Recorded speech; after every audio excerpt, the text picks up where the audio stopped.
Hello student, welcome to KVS career academy. देखिए, आज हम ये मॉडल पेपर सिंपल यानी गणित का है, जो बहुत ही ज़्यादा इससे क्वेश्चन एक भी बाहर जाने वाला नहीं है, विशेष तरीका से बनाया गया है। और प्रैक्टिस नंबर यानी हम किसी तरीका से करा रहे हैं, हमारा प्रैक्टिस नंबर यानी 1 है ये।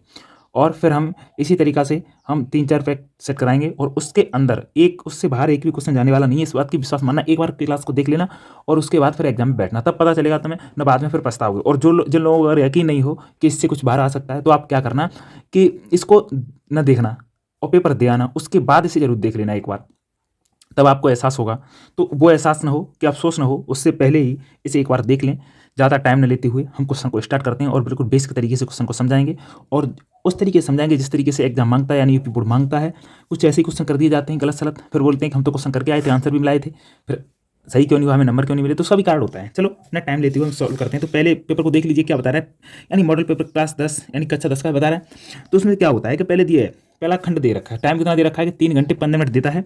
और जल्दी से देखिए कि देगा कि प्रत्येक खंड के 4 विकल्प दिए गए हैं, जिनमें से एक ही यानी केवल एक ही सही है। सही विकल्प को छांटकर उसे अपनी उत्तर पुस्तिका में लिखिए। ठीक है, तो किस तरीके से लिखोगे आप, हम ये भी बता देंगे आपको साथ साथ कि जैसे आपको मान लीजिए अपना पहला पेपर है, इस पर अपना नाम फॉर्म डाला, नाम फॉर्म डालने के बाद पहला क्वेश्चन आपको दिख ही रहा है ये। ठीक है, तो ये दिख रहा है आपको। तो देखिए, पहला क्वेश्चन देखने के बाद इतना समझ में आ गया होगा आपके कि क्वेश्चन को आप ऐसे लिखोगे। पहले यहाँ पर लिख लोगे यानी खंड कौन सा है, तो खंड खंड डालोगे। खंड यानी 1 या क ख जैसे आएगा, यानी मान लो ये 1 है, 1 है तो खंड 1 में कौन सा, खंड 1 में क।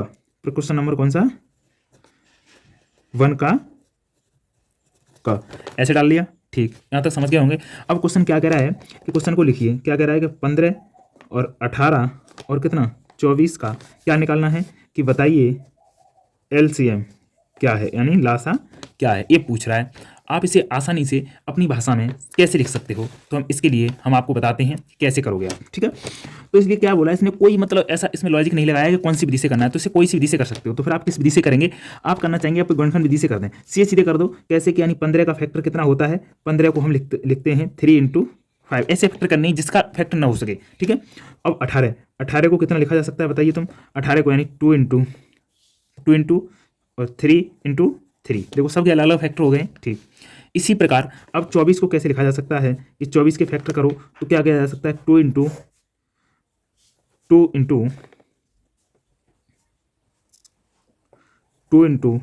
3 हो गया। 2 × 4 4 × 8 8 × 24 हो गया, नहीं हो गया, फैक्टर सभी के हो गए। अब एलसीएम का रूल्स जानते हो तुम, कि एलसीएम का रूल्स क्या होता है। एलसीएम का रूल्स होता है कि जो सेम मिलता है उसे एक बार लेते हैं और सभी को उतार लेते हैं। सबसे बड़ी संख्या पहले उतार लो, यानी सबसे बड़ी यही है, इसको उतार लो। तो 2 × अब इतने आ गए। अब बताओ इसमें कहीं 2 होगा, 3 बार 2 होंगे इसमें, तो उसे नहीं लिखेंगे। तो इसमें तो एक ही है, तो हम इसे नहीं लिखेंगे, ये लिख लिया हमने पहले से, मान लो। अब इसमें 3 एक इसमें से लिख लिया, एक नहीं लिखा, तो एक और लिखना पड़ेगा। इसमें तो एक ही है, कोई दिक्कत नहीं, और इसमें 5 है। ये हो गया अपना लासा। जिस तरीका से आप निकालना जानते हो उस तरीका से लिख लेना, कोई दिक्कत नहीं, उसमें इशू नहीं होने वाला है। तो 15 15 और 15 45, 45 दूनी 90, 90 दूनी 180 और 180 दूनी 360। ये क्या हुआ, आपका आंसर हुआ। ठीक है, आप जल्दी से देख लीजिए, ये आपका आंसर हो गया। अब इसमें कोई ऑप्शन में है 360 है, हमारे ऑप्शन में कहाँ है, डी है हमारे ऑप्शन, हमने टिक लगा दिया। चलते हैं दूसरे क्वेश्चन पर। तो देख लीजिए दूसरा क्वेश्चन क्या है हमारा, कि ख हमें क्या कर रहा है, समीकरण ये दे रखा है और x का मान 2 या 1 - 2 दे रखा है, तो m का मान निकालना है। इसमें टाइम लेते हुए जल्दी से सॉल्व करते हैं कि इसमें कुछ नहीं है। अब क्या करना है इसमें जल्दी से एक बात बताइए, अपनी मर्जी, यानी ए या तो 2 रख लो, या माइनस यानी -1/2 रख लो x का मान। तो ठीक है, हम 2 रख लेते हैं। यहाँ पर लिख लीजिए कि x = 2 लेने पर या रखने पर, तो 2 तो 2 का वर्ग हो जाएगा, प्लस 3 × x, यहाँ पर 2 रखोगे, प्लस 2 = 0। तो बताइए यहाँ पर कितना हो जाएगा, यहाँ पर हो जाएगा 4m प्लस कितना 6 प्लस 2 = 0। अब इसको 2 यानी 8 को उधर ले जाओगे, तो 4m = -8, इससे से काट दो, तो m = -2। कितना निकला, -2। अब तुम एक बार चेक करा दूँ तुम्हें कि अगर x का मान -1/2 भी रखा जाएगा तब भी कोई फर्क पड़ने वाला नहीं है। क्यों नहीं है, दिखाते हैं। तो m और -1/2 का वर्ग और प्लस 3 × -1/2 प्लस के 2 = 0, तो है ही है, कोई इसमें शंका नहीं है।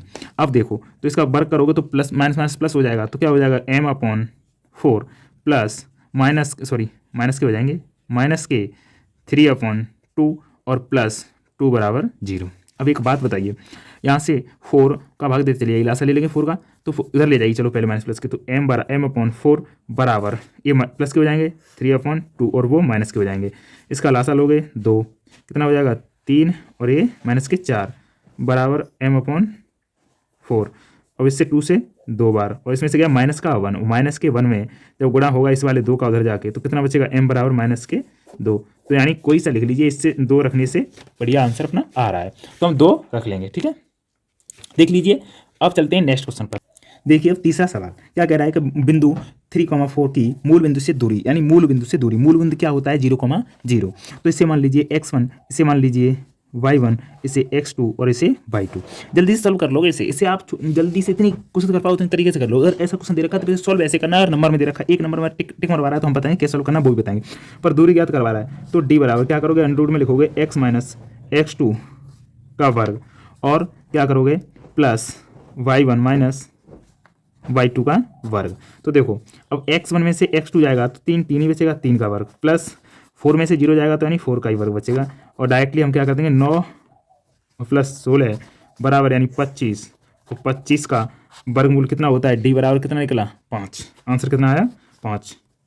और एक काम और बता दूं तुम्हें, अगर ऐसे ही ऑप्शन में दे रखा है मूल बिंदु की बात कर रहा है तो आप इस पर ज़्यादा चर्चा न करेंगे। क्या करना है, इस पर डायरेक्टली आपको क्या करना है कि जो बिंदु दे रखे हैं मूल बिंदु उन्हीं का वर्ग करके जोड़ दो। डी बराबर डायरेक्टली क्या लिखोगे, जो दे रखा है उसी का वर्ग कर दो, वर्ग करके 9 + 16 और कर दो, यानी 5 आंसर आ जाएगा। ऐसे डायरेक्टली निकाल सकते हो, इससे जैसे ऑप्शन में दे रखा हो। मिलते हैं, सॉरी चलते हैं नेक्स्ट क्वेश्चन पर।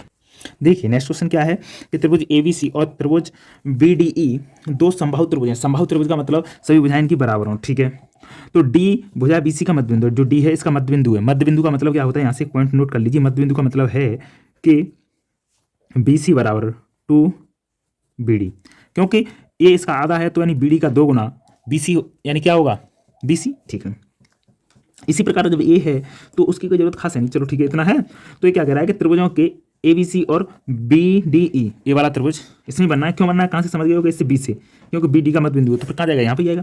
तो अब इससे त्रिभुज का क्षेत्रफल ज्ञात करना है। तो क्षेत्रफल क्या होता है मैं बताऊँ तुम्हें कि समरूप त्रिभुज का क्षेत्रफल, समरूप त्रिभुज का क्षेत्रफल क्या होता है कि इसमें एक प्रमेय होती है कि इसका क्षेत्रफल इसकी संगत भुजाओं के बराबर, यानी संगत भुजाओं के वर्ग के बराबर होता है, यानी वर्ग के अनुपात के बराबर होता है, सॉरी, यानी संगत भुजाओं के अनुपात के वर्ग के बराबर होता है। कहने का मतलब ये है। तो BDE त्रिभुज बराबर, इसकी संगत भुजा कौन सी है, देखो संगत भुजा ए भी है। ए ऐसे कर मान लीजिए, इसकी भुजा ए वाली और इसकी भुजा ए वाली बराबर होगी, ठीक। और BD BC के अनुपात में बराबर होगी, तो हमें यही ले लेते हैं जिसकी जरूरत है उसकी। तो हम कहते हैं कि इसके संगत भुजा ए वाली इस भुजा पूरे की संगत भुजा होगी। तो BC बड़ा है तो BC अनुपात कितना BD, और इसका क्या कर दो वर्ग, ठीक है। अब BC का मान हमारे पास है कितना है कि 2BD, और नीचे क्या है BD का वर्ग, इसे इससे काट दो, क्या बचेगा 2, और 2 का वर्ग करोगे कितना होगा 4 अपॉन नीचे क्या बचा 1। तो अब यहाँ क्या हो जाएगा ABC अनुपात BDE बराबर 4:1। ये क्या हुआ आंसर हो गया, है कहीं है। चलो चलते हैं नेक्स्ट क्वेश्चन। देखिए नेक्स्ट क्वेश्चन क्या कह रहा है, ये वाला वाला कि cos 18 अंश और अपॉन sin 72 का मान बताइए। एक बात बताइए कि हम इसमें से किसी को चेंज कर सकते हैं, कब चेंज कर सकते हैं कि दोनों कोणों को देखिए और दोनों को जोड़कर 90 हो रहा हो। तो 18 और 72 को जोड़कर कितना 90 हो रहा है, नहीं हो रहा। जब 90 हो रहा है तो किसी एक को चेंज कर लो, कट के इसका आंसर आ जाएगा, ठीक है। कैसे आंसर आ जाएगा तो इसका देखो चेक करते हैं कैसे, कि इसका भी एक लॉजिक है कि किस तरीका से चेक किया जाता है। तो देखिए मैं तुम्हें बताऊं कि करना क्या है आपको, कि यहाँ पे देखिए cos है cos 90, तो यानी ऊपर वाला सेम रहने दीजिए, कोई दिक्कत नहीं है। cos 18 कर लीजिए, और साइन को कैसे लिख दीजिए कि साइन इसे 90 - 18 नहीं लिख सकते क्या, 90 में से 18 घटाओगे 72 ही तो बचे, तो ऐसे लिखने में क्या दिक्कत है। और जब 90 - थीटा क्या होता है, मैंने कहा साइन 90 - थीटा होता है cos थीटा, यानी चेंज होती है। आपको पता होगा साइड से, हमने इस पर वीडियो भी बना रखी है। अगर आपको नहीं पता हो तो वहाँ पे जाके हमारे प्ले स्टोर में जाके चेक कर, प्ले स्टोर में वीडियो देख, उस पर थंबनेल लगा हुआ है कि इसका कोणों का मान और चतुर्थांश सभी हमें बताया, सभी अच्छे से समझाया, वहाँ से आप समझ जाओगे, कभी भूल ही नहीं सकते उसको, एक ऐसा समझाया हमने, ठीक। तो क्या हुआ cos 18 हो जाएगा यहाँ तो, पर यहाँ क्या आएगा तो cos हो जाएगा, क्योंकि cos बताया मैंने, cos थीटा यानी 18 हो जाएगा। जब दोनों सेम बराबर हो तो इससे काट नहीं सकते, ऐसे काट दोगे तो आंसर क्या आएगा, 1 ही तो आएगा। हो गया आपका आंसर, लो इसे कर लो। यहाँ पर 1 है कहीं, हमारा है 1, देखो 1 से कम या 1 से अधिक है, एक है, कम ज़्यादा क्यों, हमारा तो 1 आया है तो 1 लगाओ उससे सीधा, ठीक है। अब लगा नेक्स्ट क्वेश्चन। देखिए तो ये क्या कह रहा है, ये कह रहा है कि भुजा 6 सेमी वाले एक वर्ग के अंतर्गत खींचे जा सकने वाला वृत्त का क्षेत्रफल, यानी ये वृत्त है इसके अंतर्गत भुजा कितना है, वर्ग की भुजा कितनी है, यानी वर्ग की भुजा कितनी है बताइए, वर्ग की भुजा है, यानी कहने का मतलब 6 सेमी, और 6 सेमी है तो इसकी त्रिज्या कहाँ पर होगी, बिल्कुल बीच में होगी, और बीच यानी कहने का मतलब भुजा का आधा कितना होगा 3, तो इसकी आर बराबर यानी त्रिज्या कितनी होगी, आर बराबर होगा 3 सेमी। और वृत्त का क्षेत्रफल आपको पता है, वृत्त का क्षेत्रफल कितना होता है, वृत्त का क्षेत्रफल कितना होता है, पाई आर स्क्वायर। जब पाई आर स्क्वायर होता है तो पाई आर स्क्वायर का मतलब यानी कह सकते हो तुम कि ये वर्ग सेमी में होता है, ठीक है। तो आर का मान कितना है, आर का मान दे रखा है 3, तो 3 का जब मान रखोगे तो कितना आ जाएगा 9, यानी 3 का वर्ग हो जाएगा 9 9 आ जाएगा, तो कहने का मतलब क्या आ जाएगा 9 पाई, और सेमी यानी वर्ग होता है तो सेमी स्क्वायर। कहीं आंसर हो तो बताइए, है आपका आंसर कहाँ गया, ये गया, ठीक है। अब चलते हैं मेन क्वेश्चन, यानी 1 नंबर का जो आता है छोटा अद्भुत, एक क्या था आपने ऑब्जेक्टिव थे, यानी वह विकल्पी थे, ठीक है। चलो चलते हैं नेक्स्ट क्वेश्चन पर। तो देखिए नेक्स्ट क्वेश्चन पर, यानी दूसरे का है ये दे रखा है आपके सामने, एक बार क्वेश्चन पढ़िए अच्छे से। क्वेश्चन कह रहा है चित्र में एक वर्ग ओ ए बी सी दे रखा है और चतुर्थांश ओ पी क्यू यानी एक चतुर्थांश की तरह दे रखा है, इसके चारों कोने ठीक है के अंदर खींचा गया एक, यानी ओ ए बराबर कितना है, ओ ए बराबर दे रखा है 20 सेमी, और छायांकित भाग का क्षेत्रफल ज्ञात कीजिए। छायांकित भाग का मतलब क्या है कि ए वाला जो छायत है हमने बनाया ऐसे जो रंगा हुआ है, यानी जिस पर छाया चित्र उसका करना है। तो बताओ ये क्या बन गया, ये क्या बनता हुआ दिख रहा है आपको, ये वाला यहाँ से क्या बनता हुआ दिख रहा है, मुझे एक बात बताओ। नहीं समझ में आया हमारे समझ में, कैसे कि हम व्रत बना लें एक, बहुत अच्छे समझेंगे बेटा, जिन्हें समझ में आ रहा है बहुत बढ़िया, जिन्हें नहीं आ रहा है वो भी समझ लें। तो व्रत को ऐसे बांट दो। अब ऐसा नहीं दिख रहा कि यहाँ पर क्या बनता है 90 और यहाँ पे भी 90 डिग्री, यहाँ पे भी, तो 90 डिग्री बनने का मतलब चौथा भाग पूरा कितना होता है 360 में 90 कितना होता है, चौथा ही भाग तो होता है। तो यही वाला तो भाग लग रहा है हमें, यही वाला दिखाई दे रहा है, जैसे मान लो इसे रंग देते हैं पूरे को, हमने पूरा रंग दिया, यही तो दिख रहा है, ऐसा ही तो दिख रहा है बना हुआ, तो यानी चौथा भाग है, ये चौथा भाग है। तो इसका क्षेत्रफल क्या होता है, वैसे होता है पाई आर स्क्वायर, और इसका चौथा भाग का निकालेंगे ओनली इसका, तो इसका क्या हो जाएगा, यानी 1/4, यानी 4 का भाग दे देंगे, चौथा भाग हो जाएगा, ठीक। तो यहीं पे अब इतना करना है कि सर टोटल का निकाल लो, और ये वाला निकाल देंगे, इसकी भुजा तुम्हें पता है, किसकी भुजा पता है हमें पता है कि ओ ए, यानी यहाँ से यहाँ तक की कितना है 20 है। तो बेटा एक बात बताओ, अब यहाँ से ये वाली निकाल लेंगे तो यानी त्रिज्या निकल आएगी इसकी, क्योंकि त्रिज्या ही तो होती है। एक बात बताओ, जो वृत्त से सटीक हो रही है, वृत्त की प्रति से लग रही हो, केंद्र इसका ये यहाँ से यहाँ तक जा रही हो, तो यही तो त्रिज्या है, तो त्रिज्या निकालेंगे, क्योंकि ये भी 20 है तो ये भी 20 होगी। तो इस तरीका से ऐसे करके बना होगा, मान लीजिए, तो ऐसे करके इसे उठा लो, ऐसे उठा लो, ये वाला है ना, ये वाला ही तो कार्ड है, यानी ये क्या है, ये हमारा ए है, और ये हमारा क्या है ओ है, और ये क्या है बी है, तो ओ बी तो है क्या, ओ बी तो कार्ड है ना, तो ओ भी त्रिज्या भी हो जाएगी। तो ओ भी कैसे निकालेंगे, वो भी निकालेंगे इसका वर्ग जोड़ दो दोनों का कर, तो यानी 20 का वर्ग करोगे, 20 का वर्ग प्लस 20 का वर्ग करके और अंडर कर दो, तो कितना हो जाएगा 400 यानी 800 का अंडर रूट, तो यानी ओ भी बराबर कितना हो गया अंडर रूट 800, ठीक है, कोई दिक्कत नहीं है। अब क्या करना है हमें निकालना है छायांकित भाग। तो हम क्या करेंगे कि वृत्त का क्षेत्रफल कितना, अर्धवृत्त का नहीं, 1/4 का, 1/4 के वृत्त का क्षेत्रफल ज्ञात कर रहे हैं, तो क्या हुआ 1/4 पाई आर स्क्वायर माइनस क्या करेंगे वर्ग का क्षेत्रफल, वर्ग का क्षेत्रफल क्या होगा, मान लो कि एक बजाय कोई तो ए का वर्ग, तो अब एक बात बताओ 1/4 पाई का मान कितना रख दो, पाई का मान रख दो 3:1 रख दो, या कोई सा रख दो 22/7 कुछ कितना भी रख दो, तो 3.14 रख देते हैं। और आर का मान कितना हो जाएगा, आर का मान यानी ये दे रखा है आर बराबर ओ भी, तो इसका वर्ग करेंगे तो कितना हो जाएगा इंटू में 800 ही तो हो जाएगा, माइनस कितने 420 का वर्ग 400 ही तो होता है, ठीक, इतना हो गया। अब देख लीजिए आप क्या करेंगे, यहाँ से इधर कर दो और इसे सॉल्व कर लेंगे, आप सॉल्व कर लो क्योंकि इसमें थोड़ा टाइम लगेगा। देख लीजिए कि इसका क्या है कि डबल जीरो यहाँ से पॉइंट हट जाएगा, इसका गुणा करेंगे तो कितना आ जाएगा, यहाँ से आ जाएगा कितना, इसका गुणा करके यानी 2512 और माइनस यहाँ से लास्ट ले लो इसका, तो माइनस 4 का गुणा इसमें हो जाएगा, कितना हो जाएगा 4 1600 अपॉन में कितने पूरे के 4 आ जाएंगे, ठीक है। बचा कितना 912 और बट्टे 4 यानी भाग देंगे तो 228। देख लेना कोई गड़बड़ हो तो देख लेना, सेमी का स्क्वायर क्योंकि पूछ रहा है क्षेत्रफल, ठीक है। चलते हैं नेक्स्ट क्वेश्चन पर, समझ लीजिए इसे आसानी से, जल्दी से क्वेश्चन देखिए दूसरे का खा।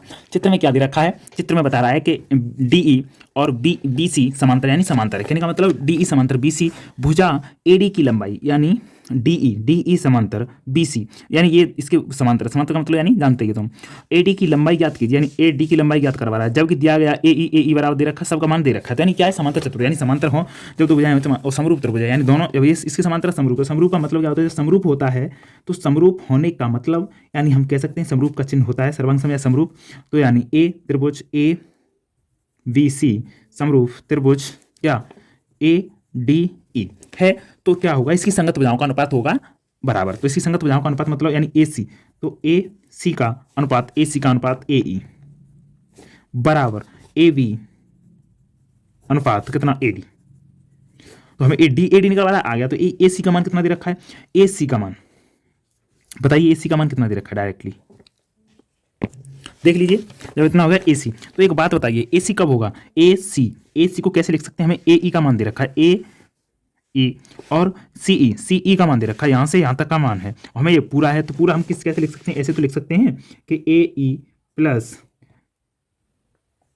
ई सी अपॉन, अरे सॉरी ए सी का तो हाँ ए सी को लिख सकते हैं, नीचे क्या है कि ए ई बराबर ए बी को भी कैसे लिख सकते हैं कि A D plus D B, ऐसे करके लिख सकते हैं। अपॉन में क्या है, अपॉन में तो ए डी है। ये एक बात बताओ, ए ई का मान कितना है, ए ई का मान हमारे पास है कितना दे रखा है, ए ई का मान दे रखा है 2.7 प्लस और ई सी का मान 8.1 अपॉन ए ई का मान भी 2.7 है बराबर ए डी का मान तो निकालना ही है और बी डी का मान कितना है 10.8 अपॉन ए डी। ठीक, इसे जोड़ो, जोड़कर कितना हो जाएगा, ये हो जाएगा 10.8 ठीक अपॉन में 2.7 बराबर ए D plus 10.8 upon A D.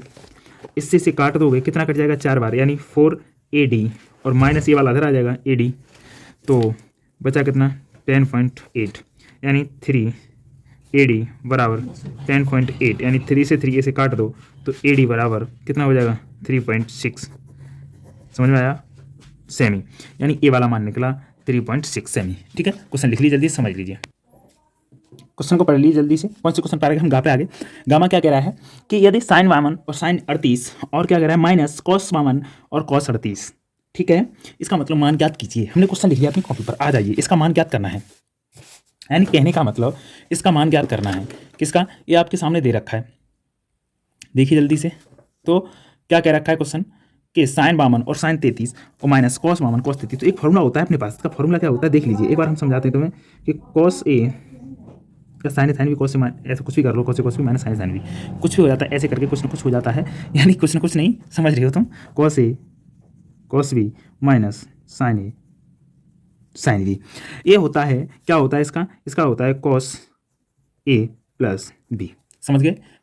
तो देखिए ये होता है फॉर्मूला। अब कहोगे सर इसमें तो पहले कॉस नहीं है, इसमें पहले साइन है, तो इसमें दिक्कत क्या आ रही है, इसको ऐसे करो, यहाँ पर लिखो और माइनस चिन्ह कॉमन ले लो, माइनस चिन्ह कॉमन लेंगे तो क्या आ जाएगा, कॉस आ जाएगा, कॉस 52 और कॉस 38 और माइनस साइन 52 और साइन 38 33 है, कुछ गड़बड़ है क्या, ये कैसे हो गया, तो इसमें भी 38 ही है, ठीक है 38 ही है। तो देखिए यहाँ भी 38 है, यहाँ भी 38 कर लो, 38 ही कर लो, ठीक है, वो ऐसा था, हमने गलत लिख दिया था, ठीक है। यहाँ से क्या हुआ, यहाँ से माइनस हमने कॉमन लिया, तो ये वाले माइनस के वाले सूत्र की तरह बनेंगे। सूत्र क्या होता है फिर इसका सूत्र होता है कॉस, तो कॉस बना दीजिए माइनस और कॉस, कॉस क्या हो जाएगा, यानी कॉस आपका हो जाएगा ए माइनस बी, ए प्लस बी, तो ए कौन सा है 52 और प्लस क्या 38, तो 52 और प्लस 38 तो माइनस कॉस 38 यानी कितना हो जाएगा, कितना हो गया बताओ जल्दी से, 90, कितना हो गया 90, तो कॉस 90 का मान कितना होता है बेटा, कॉस 90 का मान होता है 0, क्या होता है 0, और 0 में माइनस का गुणा कर दो किसी का, तो आंसर क्या आएगा 0, आपका आंसर आ गया। ठीक है, समझ के ऐसे क्वेश्चन को करना है, एक नंबर पर क्वेश्चन आपका। जल्दी से पढ़ते हैं नेक्स्ट क्वेश्चन की तरफ, जल्दी से क्वेश्चन देखिए, क्वेश्चन क्या कह रखा है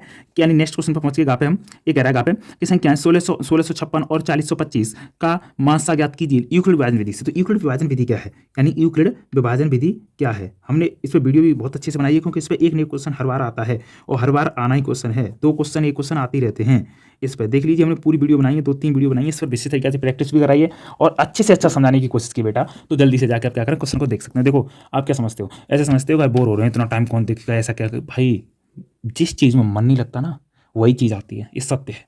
और जिस चीज़ में मन लगता है, मन क्या लगता है तुम्हारा, रील देखने में मन लगता है, रील चालू कर लीजिए, रील में खूब मन लगेगा आपका, और वो आएगा क्या बताइए, आएगा क्या, कुछ भला हो सकता है, कुछ नहीं हो सकता। देखिए यूक्लिड विभाजन विधि क्या है, किसमें होता है a बराबर वी क्यू प्लस आर, ऐसे करके होता है ये, और r बराबर यानी 0 से बड़ा, 0 से बड़ा, 0 भी हो सकता है 0 से बड़ा, बट b से हमेशा छोटा होना चाहिए। ठीक है, समझ रहे हो आप, आंसर आपका ये है, समझ रहे हो, ए वाला। कहने का मतलब, मेरा काटने का मतलब ये नहीं है, पर्पज a बराबर वी क्यू प्लस आर, समझ गया, ये है।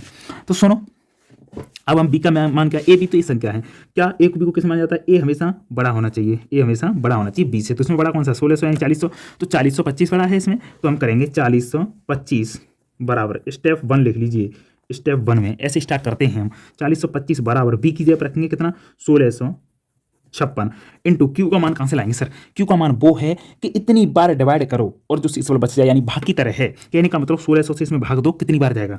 तो एक बात बताइए, खुद नहीं देख सकते, 1600 दूनी 32 होता है, जा नहीं सकता, तो कितनी बार जाएगा? 2 बार। अब 2 बार, अब कितना बचा? मतलब कहने का मतलब ये है कि इसमें 2 का गुणा करो। 2 का गुणा क्यों किया है कि 1656 का इसमें भाग दे रहे हैं, 2 ही बार जा सकता है, 2 से ज़्यादा बार जाएगा तो ज़्यादा निकल जाएगा, कम रह जाए कोई दिक्कत नहीं, उसे जोड़ लेंगे, भाग की तरह देते हैं।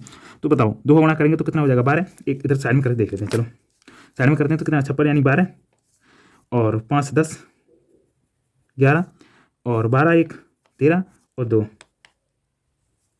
3 3300 कितना आ गया?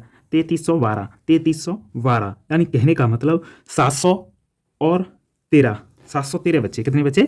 प्लस में 713। अब क्या करेंगे नेक्स्ट स्टेप में? स्टेप सेकंड में क्या करेंगे? ए वाला ले लेंगे, 1656 इसे ए मान लिया और बी किसे मानेंगे? इसको। 713 में कितने का गुणा करें? इसी तरह कि इससे जाने के लिए 7 21 जाने निकलेगा तो 2 बार ही होगा, और प्लस में क्या बचेगा वो लिख लो, तो 2 बार होगा 6 और 2, यानी कहने का मतलब कितना होगा? 6 और 2 और 4 1426। और कितना लाना है? यानी इसमें से घटा दो, 1426 में से घटाएंगे तो 0 3 और 2 यानी 230। कितना? 230 बचा। अब नेक्स्ट स्टेप में चलेंगे, स्टेप ऐसे ही चलते रहते हैं। थर्ड हो गया, यहाँ पे थर्ड चलेंगे तो इसको लेंगे, अब किसको? 713 और बराबर 230। आ रहा समझ? दिख रहा है ना? हाँ दिखना चाहिए। 230। अब इंटू कितने का करें इसमें? अब इसमें समझिए तो 6 3 बार जा नहीं सकता, 2 ही बार करेंगे, प्लस क्या होगा? 460 घटा दीजिए, 460 घटाओगे तो 3 और 11 यानी 5 और 6 तो 253। तो कहीं गलत हो जाए देख लेना, 253। अब स्टेप नेक्स्ट यानी कितना हो गया? 4। जब तक 0 नहीं आ जाए, यहाँ पर 0 नहीं आ जाएगा तब तक हम चलते रहेंगे। तो 230 नहीं बेटा, ये तो ज़्यादा है, अभी तो बच रहा है ज़्यादा, ऐसा नहीं हो सकता। इससे बी का मान आर का मान बी से अधिक नहीं हो सकता, सही से घटाओ। तो 2 का गुणा करोगे तो क्या हो जाएगा? 0 6 और 4 460 और 700 460 और 3 बार जाएगा, सॉरी 3 बार जाएगा, तो 3 3 3 का 9 और 3 दूनी 6, कितना हो गया? 690। तो 690 हुआ तो कितना बचेगा फिर? 690 होगा तो कितना हुआ? 10 ये 13 वो, कितना बचा? 23। तो 230 बराबर 23 इंटू कितना कर दें? 10 का कर दें या तो साफ साफ मानना पड़ा, और क्या 0? जब तक 0 आ गया बस यही चाहते थे, हमारा आंसर आ गया। तो एचसीएफ कितना हुआ? एचसीएफ का मतलब मासा कितना होगा? ए वाला होता है ना, बी का मान होता है, तो 23 ये हमारा आंसर आ गया। क्यों आया? कब पता चला हमें कि हमारा शेषफल 0 हो गया? जब शेषफल 0 हो जाता है तभी हमारा आंसर आ जाता है। देख लीजिए यहाँ से मैंने यहाँ से सॉल्व करना स्टार्ट किया है, कैसे किया है, स्टेप 1 स्टेप 2 स्टेप 3 समझ लीजिए, आसानी से कर लीजिए। नेक्स्ट चलते हैं नेक्स्ट क्वेश्चन की तरफ, जल्दी से देखिए नेक्स्ट क्वेश्चन पर। अब आगे क्वेश्चन नंबर 3 यानी सभी खंड कीजिए, यानी सभी खंड करने इसके हम कर देंगे, कोई इतराज नहीं है। तो देखो पहला क्वेश्चन पढ़ो जल्दी से। 241/4000 बराबर 241/2 की पावर m इंटू 5 की पावर n हो तो एम और एन के मान ज्ञात कीजिए, यानी एम एन के मान ज्ञात करने। पहले इतना ही पढ़िए, आगे हम कुछ जानते नहीं हैं। यहाँ एम ए ऋणात्मक पूर्णांक है, यानी कोई संख्या ऋणात्मक पूर्णांक है जो, और कैसे ज्ञात करना है पहले लिख लीजिए। क्वेश्चन को लिख ले यहाँ पे जल्दी से, क्वेश्चन को लिखते हैं तुम्हारे सामने, हम जल्दी से क्वेश्चन को लिखते हैं। क्वेश्चन क्या कह रहा है हमारा? क्वेश्चन कह रहा है कि तीसरे का है, ऐसे ही लिख लो।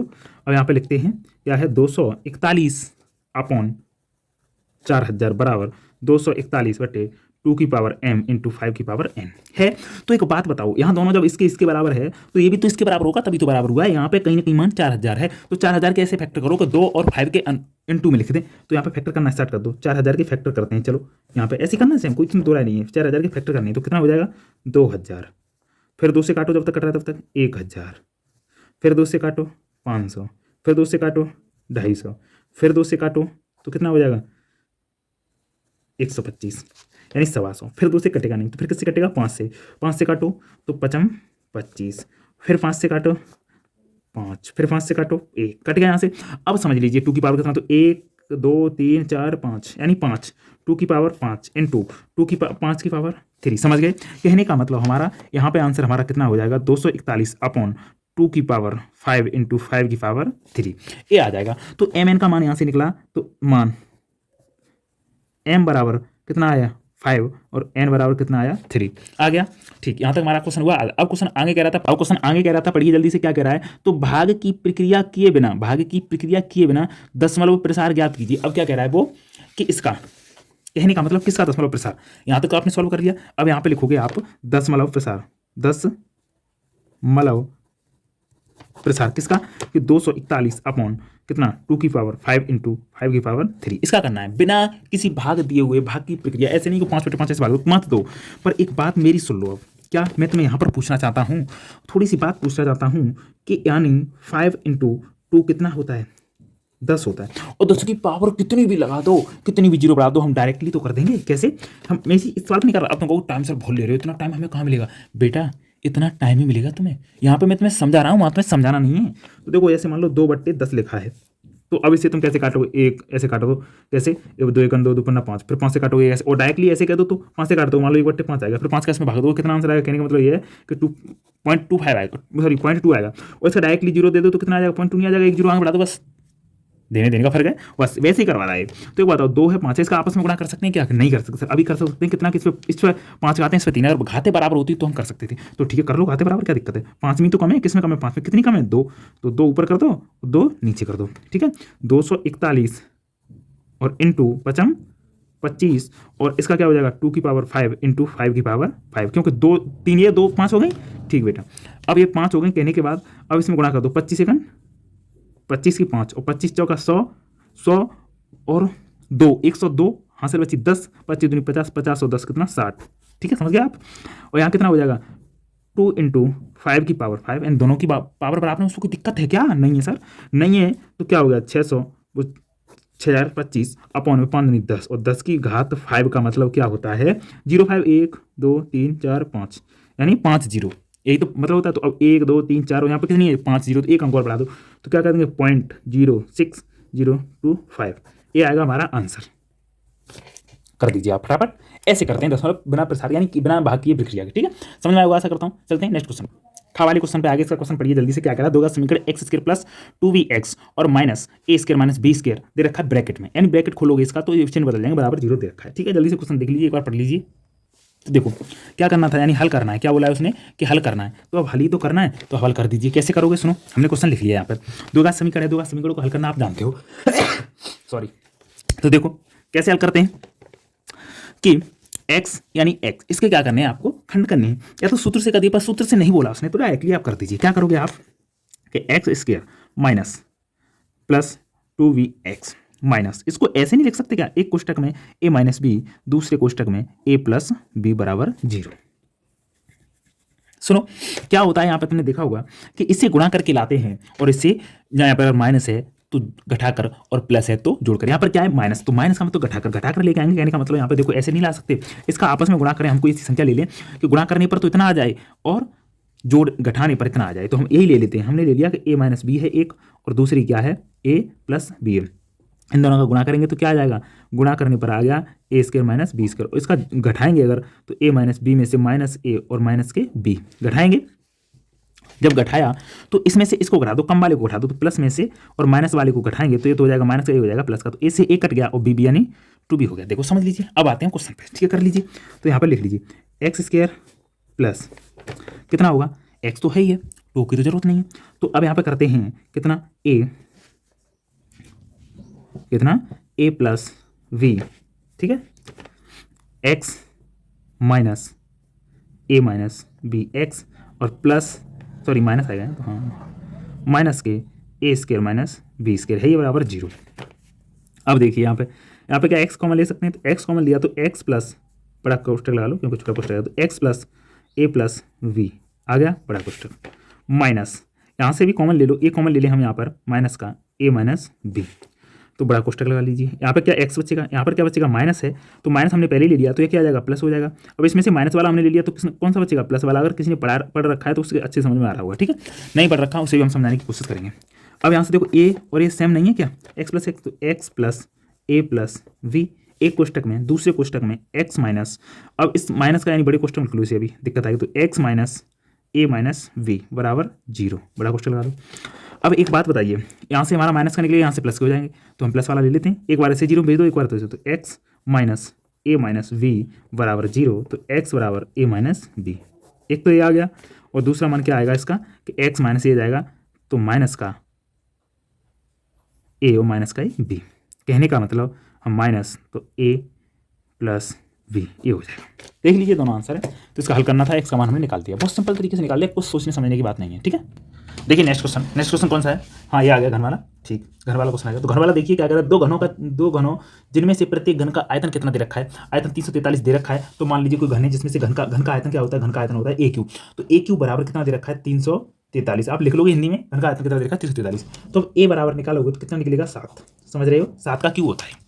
अब ये क्या कह रहा है कि घन का यानी जो फलकों को, संलग्न फलकों को मिलाकर एक ठोस बनाया जाता है, जिसे प्राप्त घना से घना बन जाएगा। जैसे मान लो, मैं तुम्हें थोड़ा सा समझाना चाहता हूँ कि मान लीजिए कोई एक बक्सा है, एक ऐसे 3D में ही दिखा रहा मैं, 3D में ऐसे बना हुआ, ऐसे करके ऐसे बना देते हैं वो। ठीक है, ये है। अब इसी में यहाँ से एक यही सेम नाप का यही ऐसे जोड़ दिया जाए। और देखो किधर भी जोड़ दो, इसके ऊपर जोड़ोगे तो ये वाला बढ़ जाएगा, बढ़ेगा। एक इधर जोड़ोगे तो यही तो हो जाएगा, ये था 7, ये था 7, पूरा कितना हो जाएगा, 14 हो जाएगा। ये वाला तो 7 ही रहेगा ना, चौड़ाई भी 7 रहेगी, ऊंचाई भी 7 रहेगी। जैसे कि तुम समझ रहे हो, किसी को एक मकान है, आप ऐसे समझ लीजिए कि जैसे कोई, मान लीजिए मैं तुम्हें समझाने की कोशिश करता हूँ। मान लो ये घनाभ है, ये अभी तो घनाभ है, पर एक बात बताइए, यहाँ से इसे काट लिया जाए, इतना आधा आधा होता, मान लो ये आधा आधा है, अलग अलग है, समझ रहे हो, इतना अलग है, इसका अलग है, इधर वाला साइज। तो एक बात बताइए, चलो मैं एक और बता देता हूँ, तुम इसे घन मान लेना थोड़ी देर के लिए। एक बैटरी है और ये थोड़ी देर के लिए दोनों को घन मान लीजिए, घनाभ है वैसे, पर घन मान लीजिए, इसकी सभी भुजा बराबर है। अगर मैं ऐसे जोड़ूंगा तो एक ही तो भुजा बढ़ेगी, यही तो जुड़ गई, और ये वाली ऊंचाई इसकी, जो ये मोटाई है, ये भी बराबर रहेगी, और ये वाली भी बराबर रहेगी। समझ रहे हो, समझने की कोशिश कर रहे हो। अगर ऐसे जोड़ दूंगा ऊपर तो ये डबल हो जाएगी, तब ये भी डबल हो जाएगी, ये भी तो एक बात ही है। और इसकी ये लंबाई इसकी और ये वाली दोनों सेम रहेंगी, ये वाली और ये वाली सेम रहेगी, बस यही तो बढ़ जाएगी ऊंचाई। ठीक है, तो एक ही बढ़ेगी, कहने का मतलब ये हम दोनों को जोड़ देंगे तो ये 14 हो जाएगी। तो क्या कह रहा है, घनाभ का पृष्ठीय क्षेत्र बता रहा है। तो घनाभ का क्षेत्रफल क्या होता है, यानी समझ रहे हो तुम, तो घनाभ का क्षेत्र होता है 2 और लंबाई इंटू चौड़ाई प्लस चौड़ाई इंटू ऊंचाई प्लस ऊंचाई इंटू लंबाई। ठीक है, ऐसे करके करना है।